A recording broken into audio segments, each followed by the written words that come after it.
BFM Business, BFM Crypto, la chronique. Antoine, et quel début de semaine en fanfare du côté des cryptos, ça monte partout. Oh oui. Absolument, c'est Solana qui animait le marché depuis la fin du week-end, on en a beaucoup parlé. La XRP reprend 2 cents au-delà des 53, l'Ether bondit d'un coup en s'arrachant des 3000 $, on est du côté des 3600. Mais alors, énorme coup de collier sur le Bitcoin qui se propulse au-delà des 71 000 $ d'un coup aussi. Et sur 5 jours, on prend plus de 15,5%. Ouais, plus de 73 000 $. Pour ceux qui n'étaient pas là les derniers jours, ça va quand même assez vite. Qu'est-ce qui explique particulièrement ce coup de chaud sur le Bitcoin ? Alors, plusieurs facteurs. Déjà, on est sur une tendance positive qui prend sa source dans le dernier halving, cette fameuse coupure qui a eu lieu il y a quelques semaines et qui réduit de moitié, en fait, les récompenses en Bitcoin accordées aux mineurs.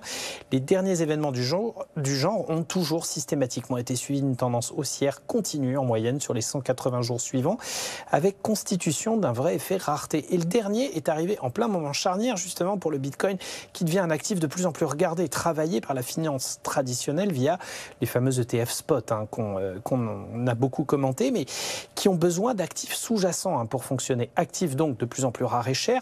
Et puis il y a la tendance de marché du moment. On l'a vu hier, une redistribution des primes de risque assez troublante en ce moment, avec en toile de fond le coup de faiblesse prolongé à prévoir du dollar et la probable baisse des taux à venir de la Fed. La rémunération de la monnaie diminue et plutôt que de se couvrir contre la volatilité sur les marchés, on arbitre autour des actifs décorrélés. C'est le cas de l'or qui vient de battre de nouveaux records historiques et c'est sans doute aussi une des dynamiques de fond du Bitcoin. Les analyses de VanEck, un des premiers gestionnaires à avoir été actif sur le Bitcoin, estiment que le record absolu sera battu dans les prochains jours, voire les prochaines heures.